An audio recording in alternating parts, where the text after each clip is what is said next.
Bismillah ar-Rahman ar-Rahim. Assalamu alaikum. It is just gone 8:31 a.m. News and views right here on Salam Media. And our next guest is the man who's making the news currently. He is none other than Bongani Baloyi, former ActionSA Gauteng leader.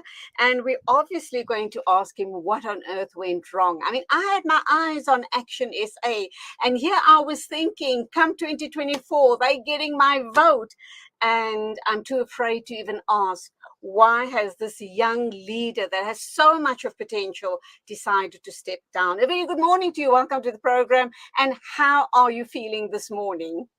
Morning. Thank you so much for having me on the program. I'm relieved, but a bit tired. I think it's been a very important and difficult journey to date. And one really had to apply their minds carefully and also seek the guidance of God to be able to understand what is happening, to get assisted with wisdom, but equally courage to make the difficult decision, because we're not committed to individuals, we're committed to a vision, to an ideal, and that's something that I've always held dear to me. So to answer your question of what happened, I'm also still trying to figure out what happened, because I was called to a meeting. I arrived at the meeting and the president told me that he no longer believes that the relationship between me and him has deteriorated, and subsequently so has the trust. And he therefore feels that he cannot have me in that position of provincial chairperson of Gauteng, and believes that he must appoint me as a national spokesperson of the party, which for me I found quite baffling, because the role of a spokesperson of the party. Oops, we've just lost Bongani Baloyi there. Let us see if we can try and reconnect with him. There you go. There you go. You're back again. Thank you. We're interrupted by a call coming in. Sorry.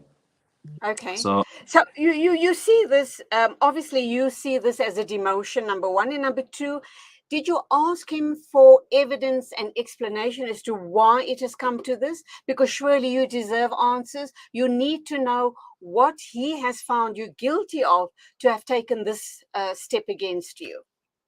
Well, I don't believe it's a demotion necessarily, but I believe that when you say to somebody, I don't trust you, and the relationship between us has deteriorated, for me, when it comes from the leader, it means that for me, my time around that leader has finished. So I can't accept any other thing, because you don't trust me and you have not given me any shred of evidence. So to answer your second question, I did ask, what have I done? Because you've never given me an opportunity, a fair process to do something about it, to speak, to engage, to defend myself at least. That was never afforded to me. So even when we met yesterday, I still made the same statement, that you have never given me a chance to ventilate or to respond to what you might think you have about me or know about me. No chance at all was given and afforded to me. So I'm still none the wiser about what brought us to that stage. And he didn't see it fit to perhaps offer you an explanation, because that's the right way of going forward, is it not? Very especially for a person in such a high leadership position.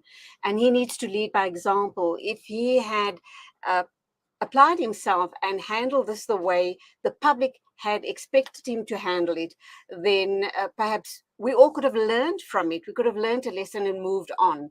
So you, at this point in time, still do not know what you're guilty of, but you decided to rather step down from the position and move on. It's a loss. It's a loss for a young, bright, upcoming politician like yourself. It's a loss to us in South Africa. We need bright minds like yourselves. Do you not think you've robbed us of that opportunity? I don't think it's a loss. I definitely do not think it's a loss. I think that it's an opportunity for a young person to demonstrate that they refuse to be treated like other young people are treated in politics, where they can be turned into ice boy or people to be sent and doing perennial duties. We are quite clear, at least I am quite clear as a young person, what I'm trying to achieve. And I'm trying to inspire young people to get involved in politics and to also be able to take a firm position and not to be afraid to take difficult decisions and not to sell their souls. So that's exactly what I did. If you don't believe I can contribute and you don't trust me, I know if you no longer want me, I'm not going to fight. I'm not hell-bent on getting a salary from the party. I've got experience, educated as well. So the world is my oyster, really. I'm here voluntarily to give of myself So I don't think it's a loss. I think it opens up many other possibilities which the country can certainly benefit from in the future. Wow, that's truly amazing. I like your thinking, and I hope and pray that lots of other young people, who are thinking of going to politics, have a similar mindset. You talk about opportunities. Is that suggesting then perhaps that you may go back to the DA, or you may start your own movement, your own political party, or join another party? Having said that as well, we seem to pick up that coalitions are quite problematic in South Africa right now. So, where do we stand with all of these issues? Your thoughts? Look, my thoughts are firstly, I'm still going to apply my mind on what the next move is, but it certainly will be around either governance, politics. I mean, all politics affects all of our life. I'm really concerned about the state of coalitions in the country, particularly in Gauteng, because it has demonstrated an inability to be stable. It has also exposed the shortcomings of our leaders and the quality of our democracy at this stage, which really displays that people value their egos more than putting the needs of the residents first, and which is quite alarming. And that's why you find that when you make simple concessions, those concessions cannot be made. And you find that the issue here is about how to keep the ANC out and not what to do what's in the interest of South Africans. That requires mature politicians. That requires people who are driven not by hate, but by hope and by a vision to work together. So I really think having governed the municipality and delivered successfully over a period of time, I really appreciate the importance of a stable internal environment and external political environment, what that means for the sustainable delivery of services, and what that means for investor confidence and the economy for the area. And I'm really scared thinking about the knock-on impact that we're going to start experiencing, not in a few years, but in probably next 4 or 5 years to come, because of decisions that were made around coalitions, which is going to affect the residents for a much longer time. And worst of all to be affected will be the young people. Absolutely. What also worries me as I speak with you this morning is I think of upcoming young dynamic politicians like your Muzi Maimani's.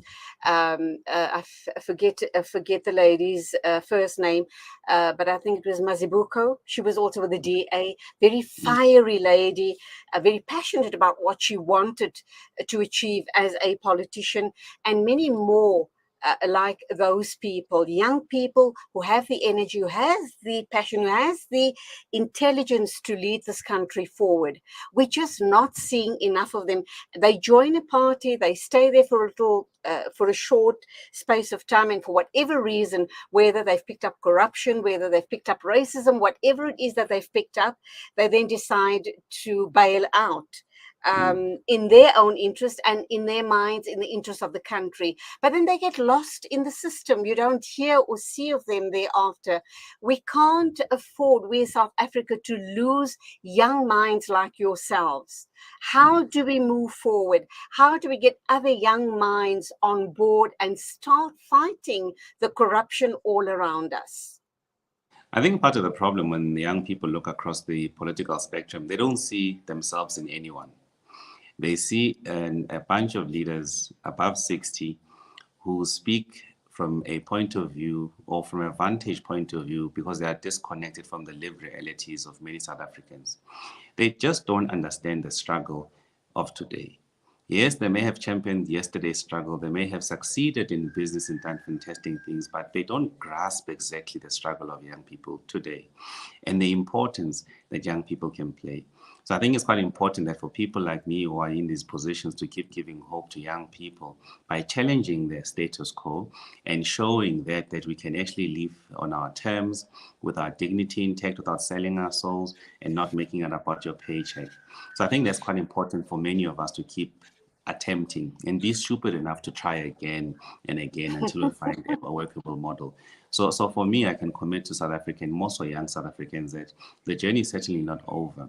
This chapter was a fruitful chapter, which I really enjoyed and benefited from, and I was stimulated intellectually, and I learned a lot. So now I've got the full benefit of history from being in a party that's established, and secondly, a party that is on the up and coming.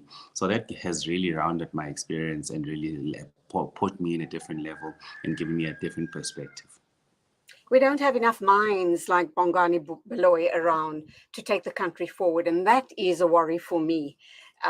It seems as if the politicians, the current politicians, are only interested in lining their pockets. How do we go forward? How do we get young minds, kind of almost in the right direction, structured, and get them involved, but not involved in a destructive manner, involved in rebuilding the country, not when I look at the situation currently, it's almost as if young people are now agitating for change, and if they agitate hard enough, there is going to be serious problems in the country. How are you going to change their minds? You have a Look, role to play. absolutely, and that's what I'm saying. The questions you're asking are very important, and it's as if you know what's on my notepad. It's those exact questions that I need to respond to over the next few days, because it's really important. You have captured this aptly, because if we don't manage to deal with the agitation of young people and appreciate the ticking time bomb we are on, young people will rebel. And we've seen what other young people have done in northern parts of Africa, and Absolutely. that can easily become contagious, because I mean, the people that my friends that I grew up with, they are younger brothers and siblings. I see how they are educated, unemployed, and dependent on 350 from the government. Some have become despondent. Their biggest goal in life is to get an RDP house and get an EPWP job. That is the future ratepayer, taxpayer of this country, whose ambition and ability to dream beyond what they see today has been severely restricted because of their lived reality, where they don't see anyone who looks like them make it out of the situation. So those are the people that we need to be speaking to, encouraging and giving an avenue for them to know and understand that things can happen, but things can only change in this country through the ballot. There's no other way to deliver the type of sustainable change where there's no lives lost, there's no destruction of infrastructure, but it changes according to the ballot. And we need to inspire young people that such a change is possible by giving them options. Please, God, yes, they hear you, and they hear you loudly and clearly. I know it's early days yet, but do you not want to give us an inkling, a small little peek into what you're hoping to do going forward? I can't. I have to decide. I have to carefully go through all of these questions and navigate and be able to make a decision. Great. We will be watching you pretty closely and hopefully having lots more conversations going ahead. One more thing that troubles me a lot as well is the elections are around the corner. What worries me is the ANC starting, they've already started their rounds. And I know that the issue around the food parcels is going to start happening, and they're going to go to the poorest of the poor, and they're going to garner all of those votes. Do we stand a chance at all at ensuring that they don't get the majority? How do we vote? How do we gear up our young people to vote intelligently so we don't have lost votes which eventually land up with the ANC?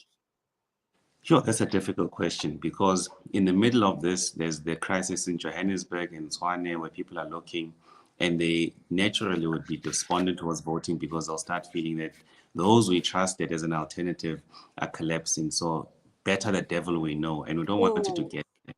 And that's why we need to really create alternatives and look across the spectrum. I know there's other parties that are coming on board, such as I think your Songezo Zibi political party and the likes.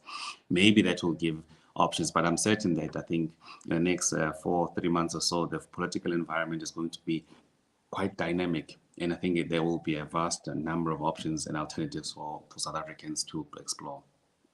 my final question, I promise it is the final question. Your thoughts about the DA? You come from the DA, obviously. You cut your teeth at the DA, Yeah. so to speak. In terms of being a very strong or a stronger opposition to the ANC, do they still have what it takes? I think they will still retain a share of their vote, but I'm not sure if it will inline. I think ActionSA will come into the fold at a national level, probably below 4% at that stage, and various other parties as well. I think there will be a multiple other political parties contesting for the same space. I suspect the ANC might drop below 50%. And I think the big thing about the 2024 campaign or election is about the 10% party. So the 10% parties are going to hold the fate of South Africa. So that's where we need to carefully look and focus for those who are saying, I mean, and it's important for you guys to listen carefully when politicians speak, because there are those who are very clear that they will not work with so and so, and there are those who are saying, as long as we get power, we will work with so and so because we understand we want to get power. And that's where the difference is. So I think we must keep an eye on the 10% parties. Okay, interesting and frightening times ahead, I might add, but wonderful talking with you. Hopefully, we will talk again in the future. Much luck going forward, and I have no doubt you're going to make the right decision for yourself and the young people of South Africa. Bongani Baloyi, go well. God bless. Thank you, thank you, thank you. It is exactly 8:47. News and views right here in Salam Media. Standing by to talk with us is Najwa Mohammed Lari. She's the founder and chair lady of Rihlatul Umar. And of course, thereafter, we'll be taking not the 9 o'clock news. So do stay with me. News and views right here with me, Julie Ali.